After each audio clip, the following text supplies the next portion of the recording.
เป็นกระแสอาจจะปังแค่ช่วงแรกๆแล้วก็เงียบตรงนี้แหละครับผู้ประกอบการสมัยใหม่เนี่ยจะมีความอดทนตรงนั้นหรือเปล่าเพราะว่าธุรกิจอะไรใหม่ๆเนี่ยครับอาจจะต้อง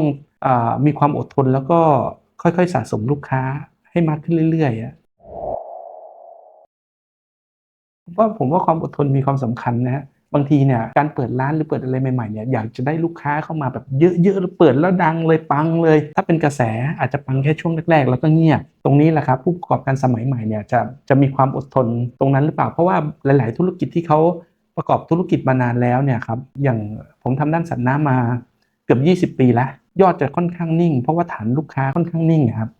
ครับแต่ผมใช้เวลาในการสะสมลูกค้ามาเป็นเกือบ20ปีนั่นหมายความว่าถ้าสมมุติไปทำธุรกิจอะไรใหม่ๆเนี่ยครับอาจจะต้องมีความอดทนแล้วก็ค่อยๆสะสมลูกค้าให้มากขึ้นเรื่อยๆอะถึงจุดๆหนึ่งอะผลที่ในการลงมือทำนะครับก็จะส่งผลกลับมาลูกค้าก็จะเยอะเองครับ